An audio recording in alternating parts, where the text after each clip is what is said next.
নমস্কার, কাশিনী গিরিশচন্দ্র পাইলট উচ্চ বিদ্যালয়ের অষ্টম শ্রেণীর খ শাখা ছেলেদের সাথে আমার ক্লাস। এখানে জীবন ও জীবিকা বইয়ের 53 পৃষ্ঠার আগামীর প্রকল্প বানাই।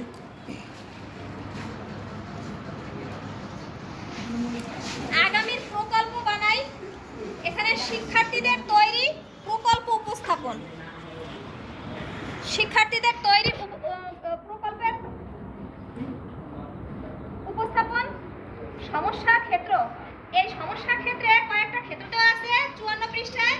বিদ্যালয় ও আশেপাশে পরিবেশ, নিজ এলাকার কৃষি সংক্রান্ত, বিদ্যুৎ, পানি, জ্বালানি, শক্তি সংক্রান্ত, সামাজিক ও অর্থনৈতিক এবং পাঠাগার, বিজ্ঞানাগার, বিদ্যালয় ক্যান্টিন, যোগাযোগ ব্যবস্থা।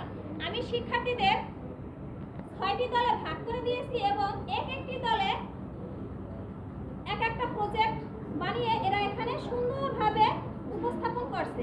আজ আমার দ্বিতীয় দল উপস্থাপন করতে যাচ্ছে। দ্বিতীয় দলের দলনেতার নাম বলো। নাদিম মাহমুদ। হ্যাঁ, সবাই নামটা বলো। মুন্সি নুরুজ্জামান, এফএম হাসানুল হকদারি, মোহাম্মদ মাহিন খান, তামজিদ আহমেদ, মাসুম সর্দার, মোহাম্মদ আল-মোহাম্মদ মুইন। আচ্ছা, এখন ওরা ওদের সমস্যাটা কি এবং কি দিয়ে প্রজেক্ট তৈরি করতে তোমরা এখন শুরু করো। দলনেতা যা উপস্থাপন করো। তো আমাদের দল হচ্ছে টেকনোলজি গ্রুপ। আমরা এখানে নিজ এলাকার কৃষি সংক্রান্ত সমস্যার সমাধান করার জন্য আমাদের প্রকল্প তৈরি করেছি। তো প্রকল্পে আমরা প্রধানত আইওটি এবং এআই প্রযুক্তিকেই গুরুত্ব দিয়েছি। সেই ক্ষেত্রে আমরা কৃষি ক্ষেত্রে উন্নয়ন করার জন্য প্রথমত যে প্রযুক্তি আমরা তৈরি করেছি সেটা হচ্ছে সৌরবিদ্যুৎ প্রযুক্তি। এই সৌরবিদ্যুৎ প্রযুক্তি দ্বারা মাটির নিচ থেকে অনায়াসে পানি তোলা যাবে এবং সেদের সেচ কাজ চালানো যাবে। পাশাপাশি এখানে প্রত্যেকটা ড্রোন রয়েছে এবং সেই ড্রোনগুলো সার, কীটনাশক ইত্যাদি দিতে সহায়তা করবে। এবং এই সকল কাজ করার পর আমাদের অবশ্যই সময় আসে ফসল কাটার, যেটা অনেক দীর্ঘ। বর্তমানে আমরা জানি যে রাসেল ভাইপার নামক সাপের সংক্রমণ হয়েছে, তাই সেই ক্ষেত্রে আমরা একটি রোবট তৈরি করেছি যে স্বয়ংক্রিয়ভাবে ফসল কাটবে এবং সেই ফসলগুলো কেটে নিজেই সুন্দরভাবে গুছিয়ে দেবে। এছাড়াও আমরা উৎপাদন বৃদ্ধির জন্য এই যেখানে ফসল চাষ করেছি তার কাছে মৌমাছি চাষ পদ্ধতিকে প্রণয়ন করেছি, যাতে যখন ফসলটা ফলবে তখন যে পরাগায়নটা হবে সেই পরাগায়নের ফলে মধু উৎপন্ন হবে। ফলে ফসলের দাম তো কৃষক পাচ্ছেই, ফলে সে মধু বিক্রি করেও লাভবান হচ্ছে, অর্থাৎ তার লাভ বেশি হচ্ছে এবং তার জীবন জীবিকায় সে সফল হয়ে উঠতে পারছে।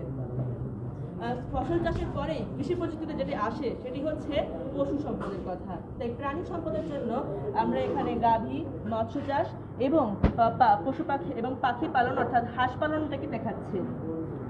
তো গাভীর দৈনিক যত্ন করার জন্য আমরা এখানে একটি প্রযুক্তি নিয়ন্ত্রণ করেছি এবং মাছ চাষের ক্ষেত্রে যেটিকে প্রধান দেওয়া হয় সেটা হচ্ছে তার পানির অবস্থা, পানিতে অক্সিজেনের মাত্রা ইত্যাদি। এইগুলোকে নিয়ন্ত্রণ করার জন্য বা পাশাপাশি ফসল চাষের সুবিধার জন্য আমরা একটি করেছি।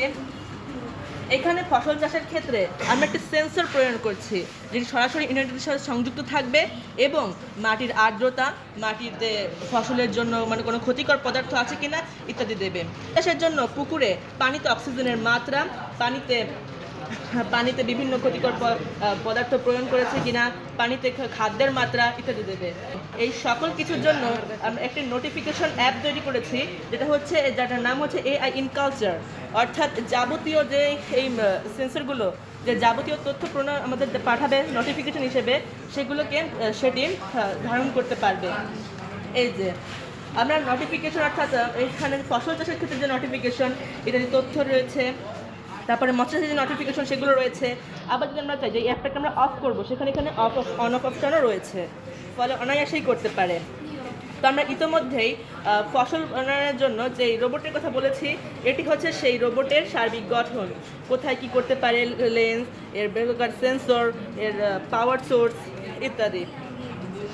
তো আমাদের মতে যদি এই প্রযুক্তি বাস্তবায়ন হয় তবে স্মার্ট বাংলাদেশের কৃষিও হয়ে উঠবে স্মার্ট কৃষি।